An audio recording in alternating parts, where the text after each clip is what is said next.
Bendito Dios, te damos gracias, Padre. Gracias te damos porque en tu misericordia te ha placido, Señor, a cada uno, Señor, de los que tú has elegido desde el decreto eterno, que formen parte, Señor, del cuerpo glorioso de nuestro Señor Jesucristo, que es tu iglesia. Y te damos gracias, Dios, porque ahora nos das el conocimiento, Señor, y la oportunidad de poder comprender un poco más, Señor, de todas tus enseñanzas. Te queremos pedir, Dios, en el nombre de nuestro Señor Jesucristo, que tu Santo Espíritu, Señor, nos dé dirección, que tu Santo Espíritu, Señor, convenza nuestro corazón, nos guíe, Señor, nos dirija y que nos lleve a toda verdad. Gracias te damos, mi Dios. Te queremos pedir, bendito Padre, que, Señor, estas palabras queden grabadas en nuestro corazón, mi Dios, y que podamos llevar a obra todo lo aprendido, Señor, en el día de hoy. Bendito seas en Cristo Jesús. Amén, Padre. Hermanos, ¿pueden tomar por favor su lugar?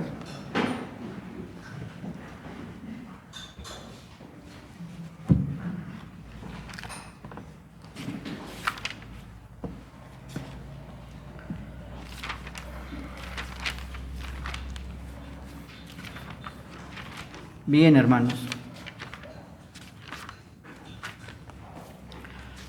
Vamos a continuar, hermanos, con la exposición que venimos desarrollando.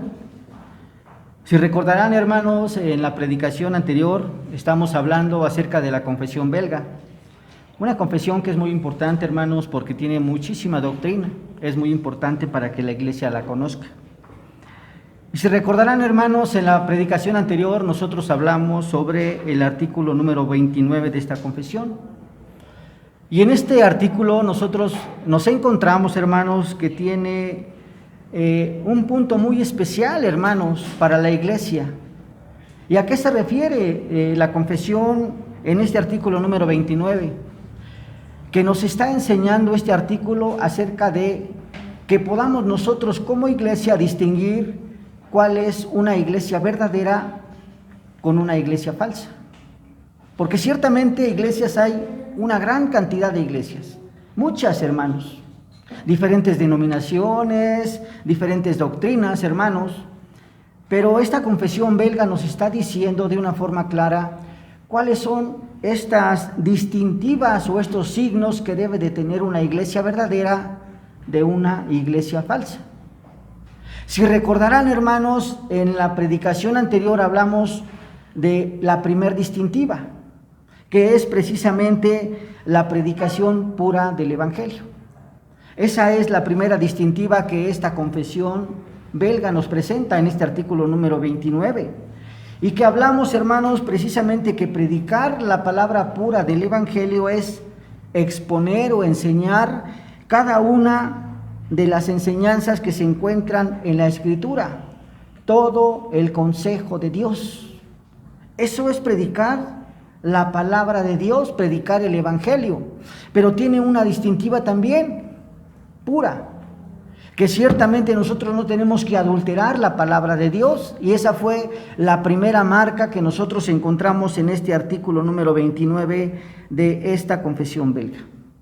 Pero dijimos que son tres marcas o tres símbolos que este artículo presenta, que distingue de la iglesia verdadera de la iglesia falsa.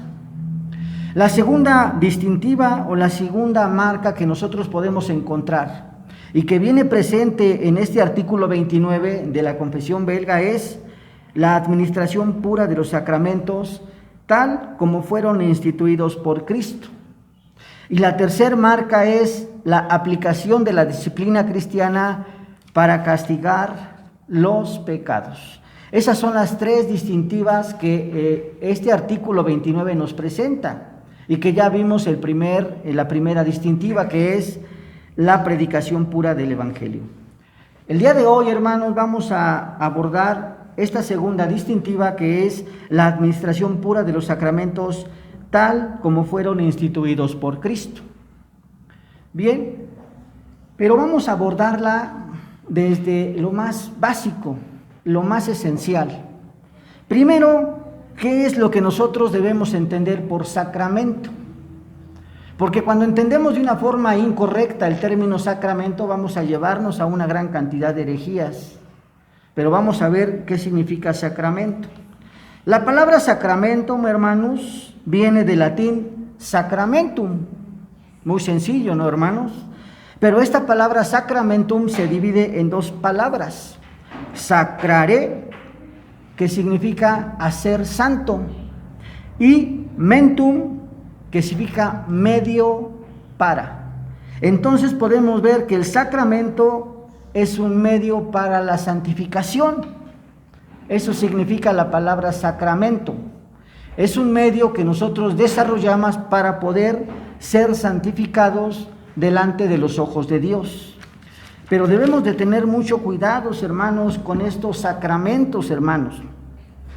Debemos entender de una forma correcta lo que dice la palabra de Dios conforme a los sacramentos. Nosotros podemos ver que la Iglesia romana también usa esta definición, pero esta definición es tomada de una forma equivocada, porque ellos consideran que estos sacramentos es un medio en el cual nosotros podemos agradar a Dios para poder alcanzar la salvación. Y eso es un error, porque la salvación solamente es por la fe en Cristo Jesús. Ahora, la definición que nosotros vimos dice sacramento es un medio para la santificación. La santificación implica que las personas son apartadas para Dios, implica que son parte del pueblo de Dios. Entonces estos sacramentos hacen que tú formes parte del pueblo de Dios, ¿sí? Pero vamos a ver, hermanos, ciertamente que la Iglesia romana tiene 7 sacramentos. El bautismo, segundo la Eucaristía o la comunión o la cena del Señor, tiene la reconciliación o la confesión auricular, tiene la confirmación, tiene el matrimonio, tiene la unción de los enfermos y tiene la orden sacerdotal. Esos son los sacramentos que la Iglesia romana presenta, son 7. Pero vamos a ver, hermanos, que la palabra de nuestro Dios no encuentra sustento alguno para que de estos 7, 5 no son sustentables por la palabra de Dios. No los encontramos como sustento en la palabra de Dios. Entonces, por lo tanto, si no tienen sustento en la Escritura, no podemos considerarlos como sacramentos. La palabra de nuestro Dios nada más sustenta 2 sacramentos. El primero es el bautizo y el segundo es la cena del Señor. Estos son los 2 únicos sacramentos que tienen sustento escritural en la palabra de Dios. Inclusive nosotros podemos ver que nuestro Señor Jesucristo participó del bautizo y participó de la cena del Señor. De cualquiera de los otros sacramentos que la Iglesia romana está mencionando, nuestro Señor Jesucristo no participó. Vamos a ver, hermanos, ciertamente este sustento. El bautizo se encuentra en Mateo capítulo 3, versículos del 13 al 17. No lo vean, nada más lo voy a mencionar. Marcos capítulo 1, versículo 9 al 11. Lucas capítulo 3, versículos del 21 al 22. En estos pasajes de la Escritura nosotros podemos encontrar que nuestro Señor Jesucristo se bautizó. Recordemos la palabra de Dios. Juan le dijo a nuestro Señor Jesucristo: yo necesito ser bautizado por ti, ¿y quieres que yo te bautice? Nuestro Señor le dijo: deja, porque es necesario que se cumpla toda la ley de Dios.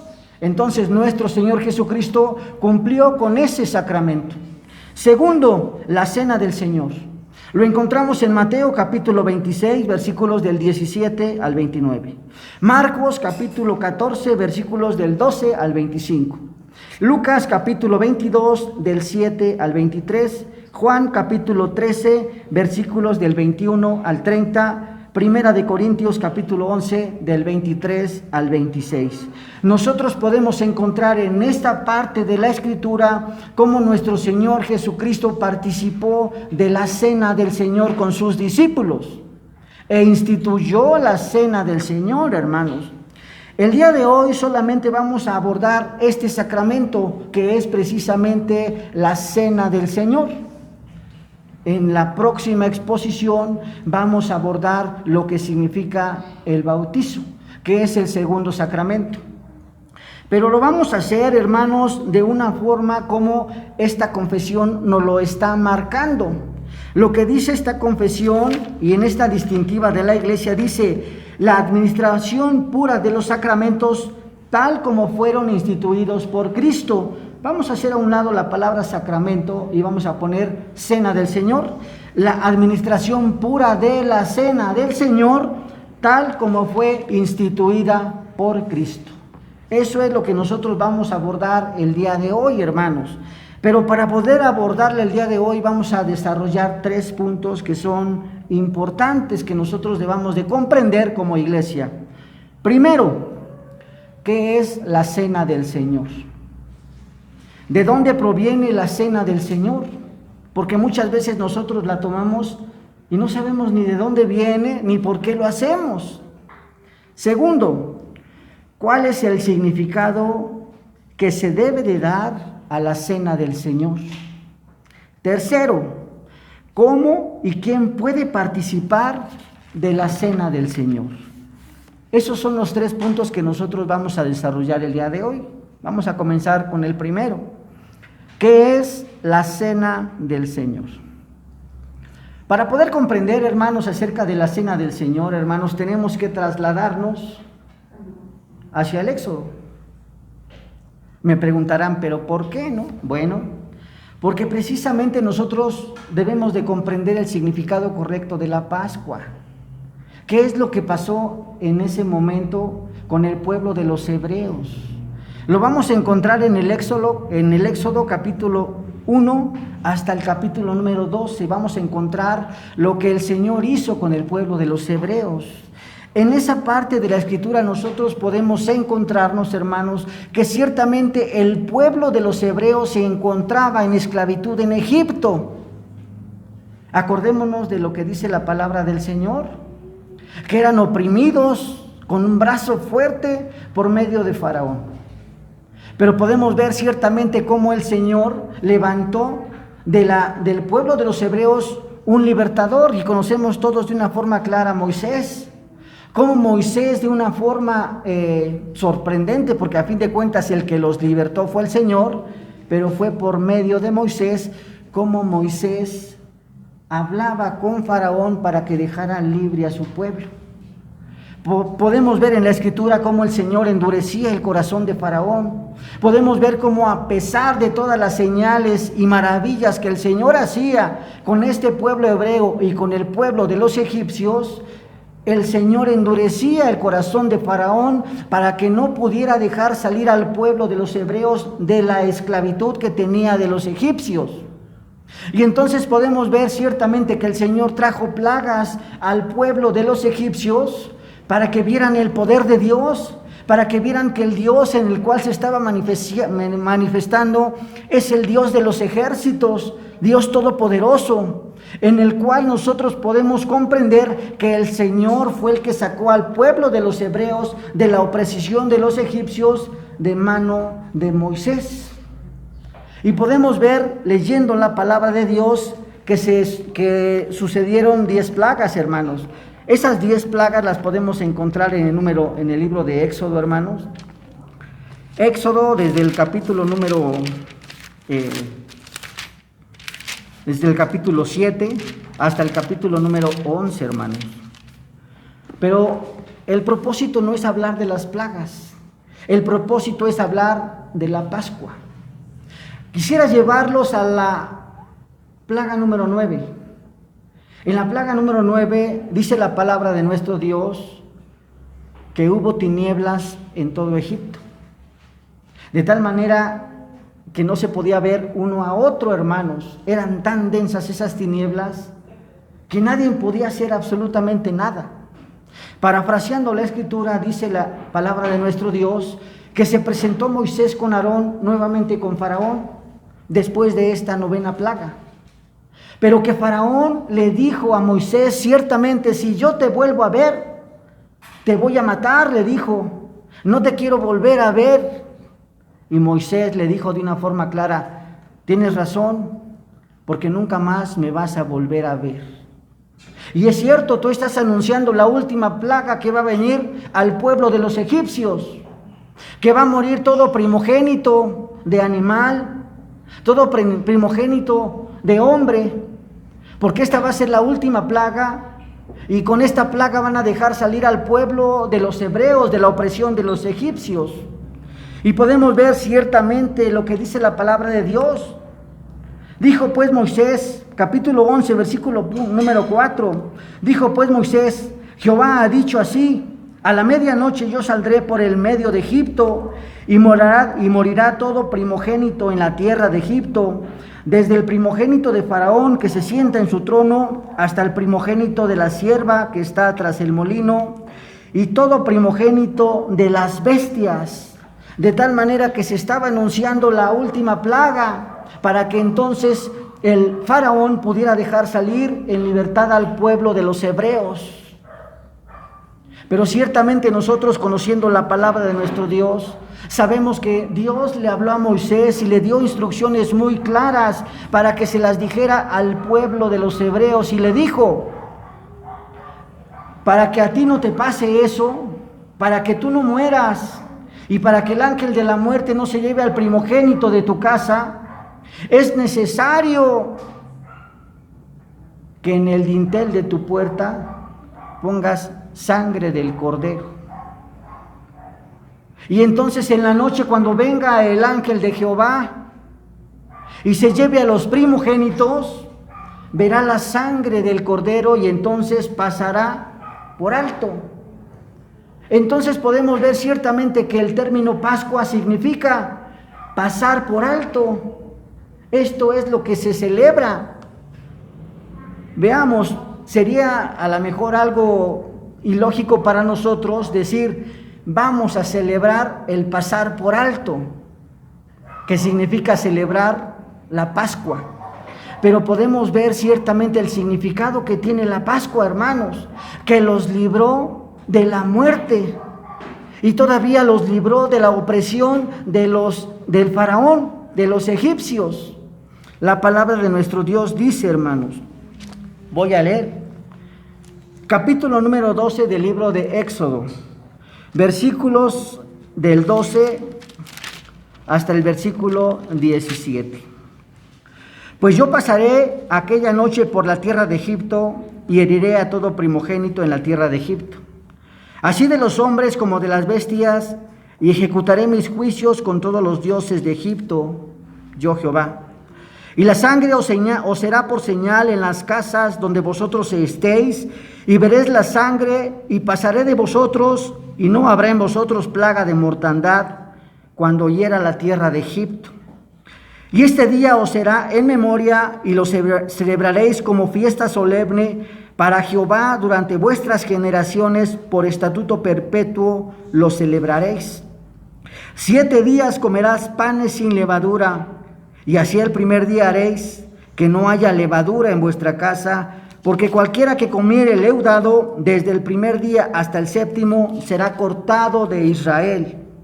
El primer día habrá santa convocación, y asimismo en el 7º día tendréis una santa convocación. Ninguna obra se hará en ellos, excepto solamente que preparéis lo que cada cual haya de comer. La guardaréis la fiesta de los panes sin levadura, porque en este mismo día saqué vuestras huestes de la tierra de Egipto. Por tanto, guardaréis este mandamiento en vuestras generaciones por costumbre perpetua. Versículo 27 al 28, desde el 24, versículo 24. Guardaréis esto por estatuto para vosotros y para vuestros hijos para siempre. 26. Y cuando os dijeren vuestros hijos: ¿qué es este rito vuestro? 27 al 28. Vosotros respondéis: es la víctima de la Pascua de Jehová, la cual pasó por encima de la casa de los hijos de Israel en Egipto, cuando hirió a los egipcios y libró nuestras casas. Entonces el pueblo se inclinó y adoró. Y los hijos de Israel fueron e hicieron puntualmente, así como Jehová había mandado a Moisés y Aarón. Entonces podemos entender ciertamente que Esto que había hecho el Señor con el pueblo de los egipcios, el Señor libró al pueblo de los hebreos de esta mortandad. Y entonces el faraón le dijo a Moisés que se salieran de Egipto, que no los quería volver a ver, que fueran a adorar a su Dios. Y entonces podemos ver cómo el Señor sacó al pueblo de los hebreos de la opresión de los egipcios. La palabra de nuestro Dios dice que continuamente se celebraba la Pascua o la fiesta de los panes sin levadura, que es también un significado igual, que es lo mismo lo que se está celebrando. Pero podemos ver ciertamente, hermanos, que esta Pascua se celebró continuamente, porque está diciendo la palabra que se debería de celebrar continuamente, generación tras generación. Pero podemos ver, hermanos, qué fue lo que hizo nuestro Señor Jesucristo. Mateo 26, versículos del 17 al versículo número 19. Mateo 26, versículos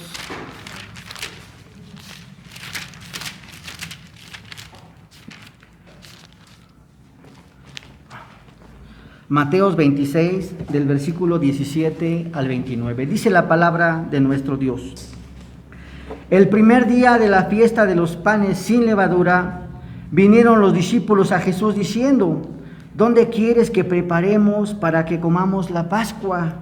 Y él le dijo: id a la ciudad a cierto hombre y decidle: el maestro dice, mi tiempo está cerca. En tu casa celebraremos la Pascua con mis discípulos. Y los discípulos hicieron como Jesús les mandó y prepararon la Pascua. Cuando llegó la noche, se sentó a la mesa con los 12 y comía, y mientras comían, dijo: de cierto os digo que uno de vosotros me va a entregar. Y entristecidos en gran manera, comenzó cada uno de ellos a decirle: ¿soy yo, Señor? Entonces él respondiendo dijo: el que meta la mano conmigo en el plato, ese me va a entregar. A la verdad, el Hijo del Hombre va según está escrito de él, mas ay de aquel hombre porque en el Hijo del Hombre es entregado. Bueno le fuera a ese hombre no haber nacido. Entonces respondiendo Judas, el que le entregaba, dijo: ¿soy yo, maestro? Le dijo: tú lo has dicho. Y mientras comían, tomó Jesús el pan y bendijo, y lo partió y dio a sus discípulos y dijo: tomad, comed, este es mi cuerpo.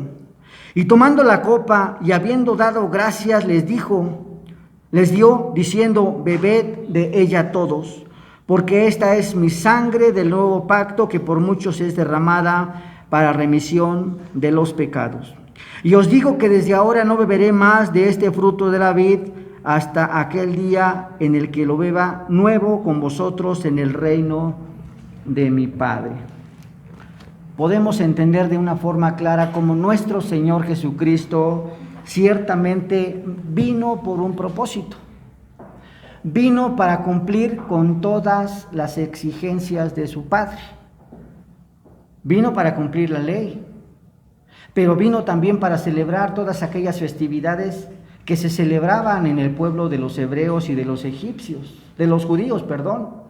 Entonces podemos ver ciertamente que participar de la Pascua no era algo que nuestro Señor Jesucristo quedaba exento de participar. Y podemos ver ciertamente cómo nuestro Señor Jesucristo participó con sus discípulos, y al participar ciertamente comió de esa Pascua, que es memorial de que ciertamente el pueblo de Israel o el pueblo de los hebreos salió de la opresión de los egipcios por mano poderosa de Dios, y estaba celebrando lo que en ese momento los egipcios estaban padeciendo, y que el pueblo de los hebreos había sido librado, y que nuestro Señor Jesucristo estaba participando. Dice la palabra de nuestro Dios que ciertamente nuestro Señor Jesucristo participó de la Pascua, comió del cordero y comió de las hierbas amargas, y estaban recordando cómo el Señor los había librado de la opresión de los egipcios. Pero esa fue la última Pascua que se celebró. No hubo más Pascuas después de que nuestro Señor Jesucristo participó de la Pascua. Hasta ahí se acabó la Pascua. Pero podemos ver ciertamente que en ese momento, después de que participó de la Pascua, encontramos que dice la palabra del Señor, que nuestro Señor Jesucristo se levantó y entonces dijo, tomó la copa y dijo, tomad, comed, este es mi cuerpo. Y les dijo, bebed de ella todos, porque este es el nuevo pacto en mi sangre. Podemos ver ciertamente que ahora en ese momento nuestro Señor Jesucristo estaba inaugurando, si se pudiera decir inaugurando, la cena del Señor. Ciertamente el significado es un significado muy importante, aunque todavía en este momento no se había desarrollado el significado, porque Él mismo era el significado. Porque ciertamente ellos no alcanzaban todavía a comprender lo que nuestro Señor Jesucristo iba a hacer en el madero. Simplemente nuestro Señor Jesucristo se levantó, tomó el pan y se los dio a sus discípulos. Tomó la copa y se los dio a sus discípulos y les dijo, este es el nuevo pacto en mi sangre. Pero ellos no alcanzaban a comprender porque nuestro Señor Jesucristo todavía no ha muerto en la cruz, todavía en ese momento. Pero podemos ver ciertamente lo que dice la palabra de nuestro Dios, que desde ahí para adelante debemos hacerlo continuamente. Cada vez de que nos reunamos a participar de la cena del Señor, recordemos lo que hizo nuestro Señor Jesucristo. Ciertamente podemos ver que nuestro Señor Jesucristo fue el que instituyó la cena del Señor después de que participó de la última Pascua, hermanos. De ahí es donde viene la cena del Señor, hermanos. Segundo punto, hermanos. ¿Cuál es el significado de la cena del Señor? Debemos de comprender lo que significa participar de la cena del Señor. A veces no tenemos conocimiento, participamos porque los demás participan, aunque ya somos miembros de la iglesia. Pero en realidad muchas veces en la iglesia no se tiene el conocimiento correcto de lo que significa la cena del Señor, hermanos. Ciertamente nosotros podemos ver, hermanos, que nuestro Señor Jesucristo participó con sus discípulos de esta primera cena. Dice la palabra de nuestro Dios que tomó la copa de vino y se la dio a sus discípulos, que tomó el pan y se la dio a sus discípulos y les dijo, este es el nuevo pacto que voy a hacer con ustedes. Dando a entender, hermanos, ciertamente lo que nuestro Señor Jesucristo iba a padecer en la cruz. Podemos ver ciertamente que el pan representa el cuerpo de nuestro Señor Jesucristo, que fue martirizado, fue molido, que fue crucificado en la cruz. Aunque ellos todavía no alcanzaban a comprender, porque estaban viendo a nuestro Señor Jesucristo. Pero podemos ver cómo nuestro Señor Jesucristo estaba haciendo un pacto con ellos. Y en el momento en que estaba haciendo un pacto con ellos, hermanos, estaba haciendo un pacto con toda la iglesia, hermanos, con todos aquellos que creen en esa obra de redención. En el momento en que nuestro Señor Jesucristo le da la copa a sus discípulos, le está diciendo, tomad todos de ella. Este es el pacto en mi sangre que por muchos es derramada. De la misma forma ellos no alcanzaban a comprender, hermanos, el significado, porque todavía se encontraba nuestro Señor Jesucristo con ellos. Pero ciertamente después, al pasar unos días, la obra que desarrolló nuestro Señor Jesucristo en el madero, alcanzaron a comprender el significado de la cena del Señor. Que nuestro Señor Jesucristo dio su vida por su iglesia, dio su vida por su pueblo y que derramó su preciosa sangre por su pueblo, hermanos. Entonces podemos ver ciertamente que ese conocimiento que al principio estos apóstoles no tenían, les fue revelado después de que nuestro Señor Jesucristo padeció en el madero. Y podemos ver, hermanos, ciertamente que en este tiempo parece como si estuviéramos como los discípulos con nuestro Señor Jesucristo, que participamos de la cena del Señor, pero no tenemos el conocimiento o no sabemos lo que estamos haciendo. Es muy importante, hermanos, que cuando nosotros participemos de la cena del Señor, sepamos lo que estamos haciendo. Veamos la comparación que es tan importante, hermanos. La sangre del cordero que era puesta en el dintel de la puerta de cada una de las casas de aquellos hebreos los libraba de la muerte, porque en esa noche iba a pasar el ángel de Jehová y se iba a llevar a todo primogénito del pueblo de los egipcios y de aquellos hebreos que no creyeron en las palabras de Moisés. Y entonces podemos ver cómo esa sangre libró al pueblo de los hebreos. Y podemos ver ciertamente que de la misma forma, cuando está anunciando la copa de vino y está diciendo, este es el nuevo pacto en mi sangre, de la misma forma nos está librando a todos aquellos que creemos por fe en Cristo Jesús, de la obra de redención. Y nos está sacando de la condición de miseria en la cual nosotros nos encontrábamos, hermanos. El pueblo de los hebreos se encontraba en esclavitud de Egipto. Pero nosotros nos encontrábamos en la esclavitud del pecado, en la esclavitud de muerte, y de ahí el Señor a nosotros nos ha sacado para darnos vida. Veamos qué fue lo que pasó con el pueblo de los hebreos después de que pasó el ángel del Señor. Tuvieron vida y pudieron salir del pueblo de los egipcios, de la opresión. De la misma forma con nosotros.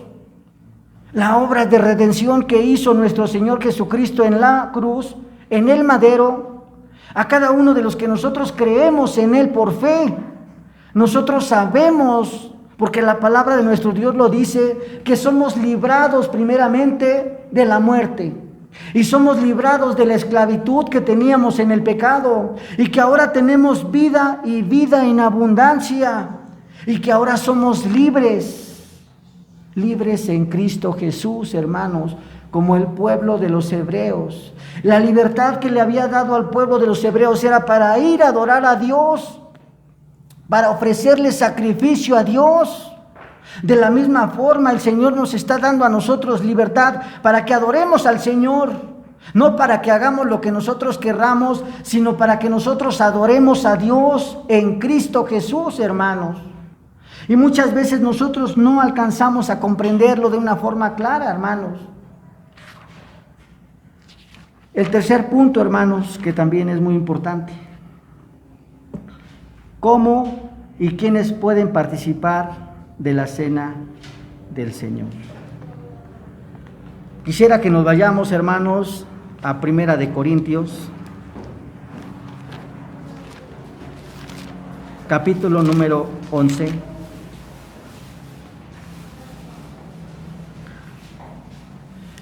Podemos ver, hermanos, ciertamente que esta festividad o este acto que se desarrollaba desde la era de los apóstoles, desde que nuestro Señor Jesucristo se encontraba, poco a poco, hermanos, se fue distorsionando. No se hizo de la forma correcta como el Señor lo había indicado. Participar de la cena del Señor, hermanos, era recordar que nuestro Señor Jesucristo dio su vida por su pueblo y que lo sacó de la opresión que tenían del pecado. Pero podemos ver, hermanos, cómo el apóstol San Pablo está exhortando a la iglesia de Corintio. Y a la iglesia de Corintio le está diciendo, hermanos, capítulo 11, número 17 hasta el 22. Dice: pero el anunciaros esto, ¿cómo sigue? No os alabo, estaban haciendo las cosas incorrectas, porque no os congregáis para lo mejor, sino para lo peor. Dice 2 puntos aquí el apóstol Pablo. En primer lugar, cuando os reunir como iglesia, os digo que hay entre vosotros divisiones. Debemos comprender el contexto que los está hablando la palabra de Dios. Unos decían que eran de Pablo, otros decían que eran de Pedro, otros decían que eran de Apolos. Había una división dentro de la iglesia de Corintio. Pero sigue diciendo, pero cuando os reunís vosotros, esto no es a comer la cena del Señor. Está diciendo, si ustedes se están reuniendo, no es para lo que el Señor ha instituido. Dice, porque al comer cada uno se adelanta a tomar su propia cena, y uno tiene hambre y otro se embriaga. Pues ¿qué? ¿No tenéis casas en que comáis y bebéis? ¿O menospreciáis la iglesia de Dios y avergonzáis a los que no tienen nada? ¿Qué os diré? ¿Os alabaré? En esto no os alabo. Está diciendo que las cosas que estaban haciendo, las estaban haciendo de una forma incorrecta, hermanos. ¿Cuál era la forma entonces correcta que deberían hacer la iglesia de Corintio? Veamos lo que estaba sucediendo. Cada una de las familias, hermanos, traía su propia comida. Y decía la iglesia, vamos a participar de la cena del Señor. Traía uno una comida, traía otra comida. El que no tenía, pues no podía traer nada. Pero aquí está diciendo que a lo mejor no participaban de todos en común, sino que el que traía menos quedaba avergonzado por aquel que tenía más. Entonces no había un orden en la iglesia conforme a la cena del Señor, porque dice que cuando llegaban, unos se adelantaban a comer, otros comían después, de tal manera que había un desorden en la iglesia de Corintio. Y dice el apóstol Pablo que en esto no os alabo. Inclusive algunos llegaban a emborracharse en ese lugar. Entonces lo que estaban haciendo, hermanos, no era participar de la cena del Señor, era simplemente tener comunión como iglesia y pues cenar. Era todo lo que estaba haciendo la iglesia del Señor. Pero podemos ver ciertamente lo que el Señor, por medio de Pablo, le dijo a la iglesia de Corintio: está mal lo que está haciendo. Y aquí quisiera resaltar, hermanos, 2 puntos. Primero, la palabra de nuestro Dios en 1 Corintios capítulo 11 del 23 hasta el 26 nos dice la forma correcta en las cuales nosotros debemos de participar de la cena del Señor.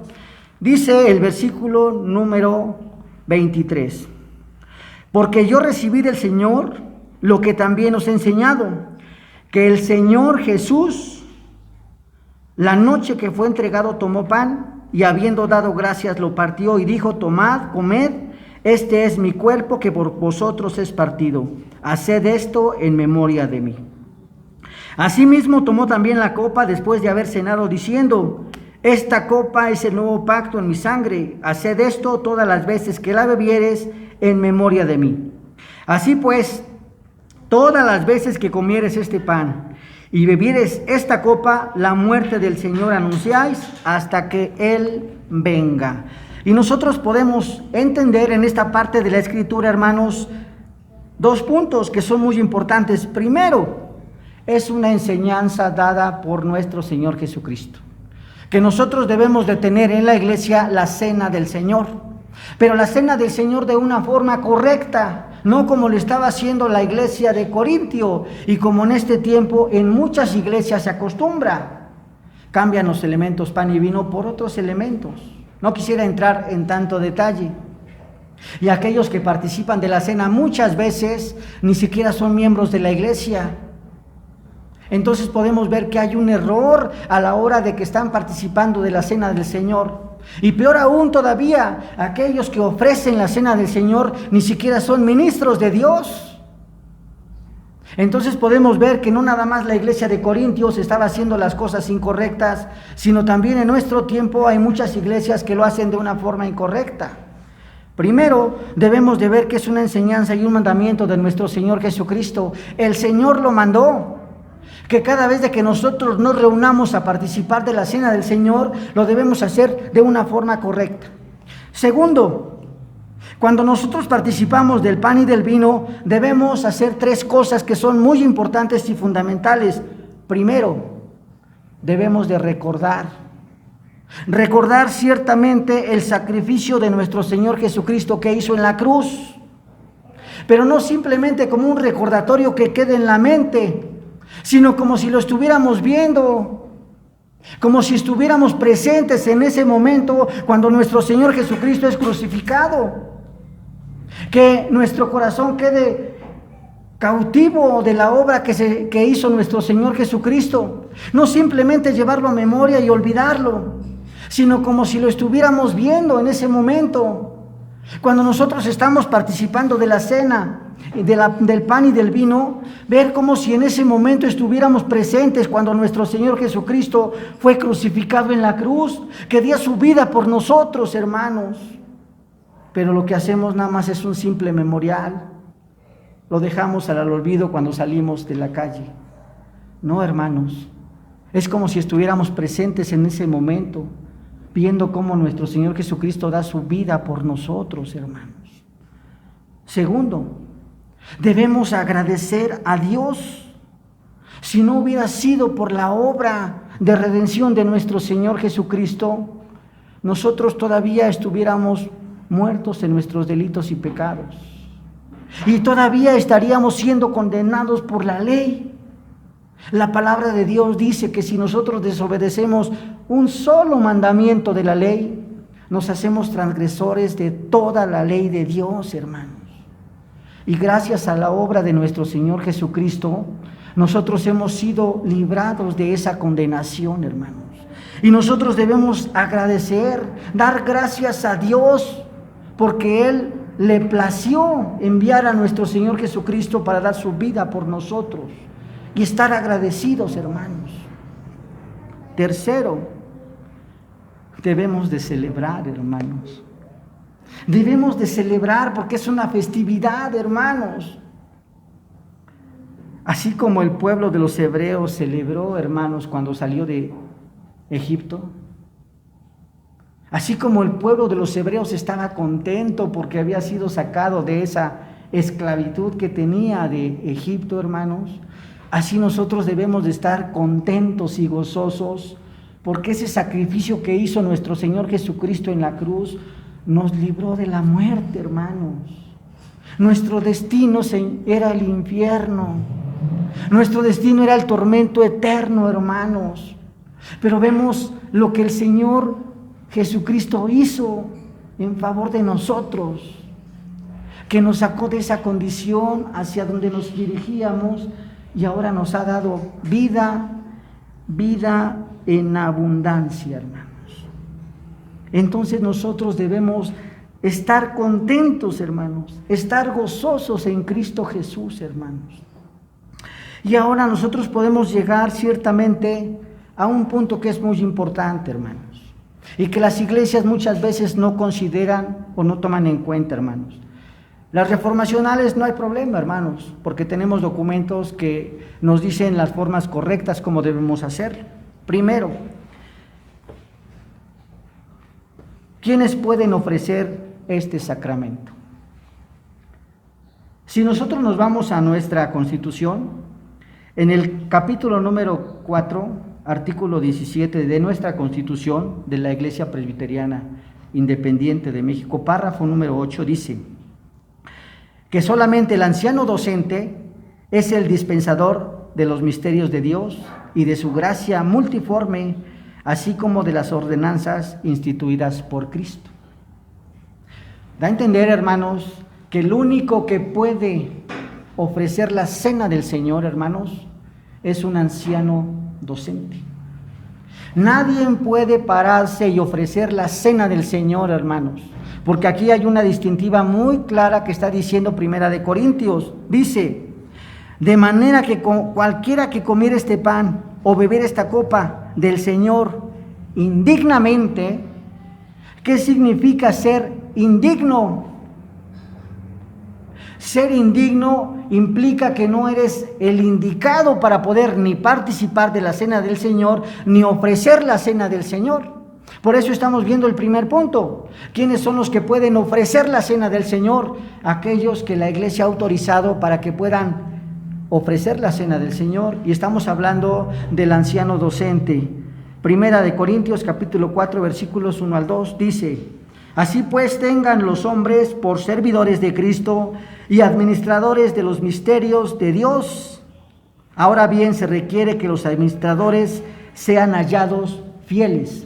Esos son los primeros que deben de ser dignos delante de Dios de poder participar de la cena del Señor.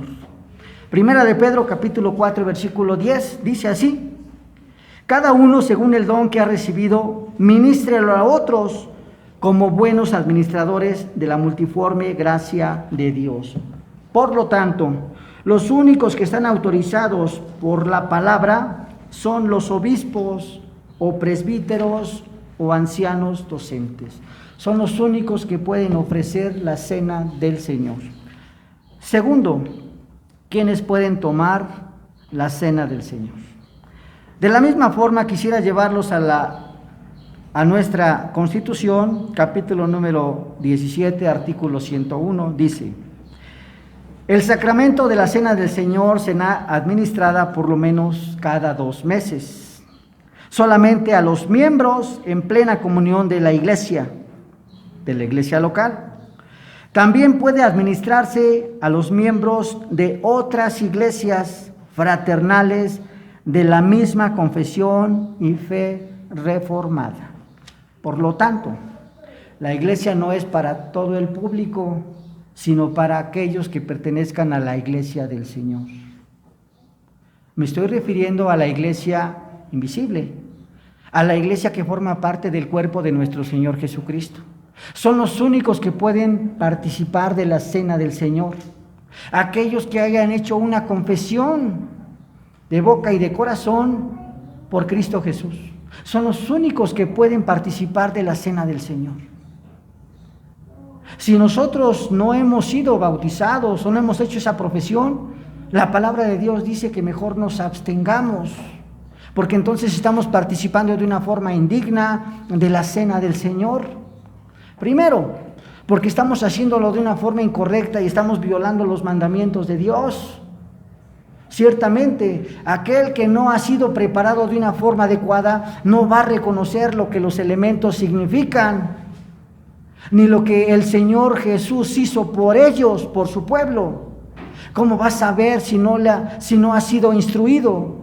Por eso es necesario que en la iglesia sean capacitados para que puedan o bautizarse o hacer su profesión de fe.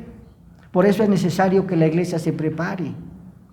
Entonces podemos ver, hermanos, para concluir, que ciertamente es muy importante esta segunda marca de la iglesia verdadera, que es la administración pura de los sacramentos, tal como fueron instituidos por nuestro Señor Jesucristo, mas no como los hombres piensan, hermanos. Podemos ver una diversidad de formas a la hora de que se presenta la cena del Señor, pero el orden debe ser el mismo. La solemnidad debe de ser la misma. El que ofrece la cena debe ser el mismo, refiriéndome al anciano docente. Y aquellos que toman la cena deben ser los mismos, refiriéndome a aquellos que forman parte de la iglesia de Dios, hermano. Y ahora podemos ver entonces y comprender de una forma clara cuál es esta segunda marca de la verdadera iglesia. La primera, la predicación pura de la palabra de Dios, la predicación pura del Evangelio sin adulterar. La segunda, la administración pura de los sacramentos tal como fueron instituidos por nuestro Señor Jesucristo. Así como lo dijo nuestro Señor Jesucristo antes de padecer en la cruz, cuando estaba celebrando la Pascua, así la debemos nosotros celebrar. Recordar lo que hizo por nosotros. Recordar que dio su vida por nosotros y nos sacó de esa esclavitud que teníamos del pecado y que ahora nos ha dado vida y vida en abundancia. Pero ahora nos falta todavía otra distintiva, hermanos, que es el bautizo. Pero eso lo vamos a ver, hermanos, dentro de 15 días, primeramente Dios, hermanos. Vamos a orar para terminar.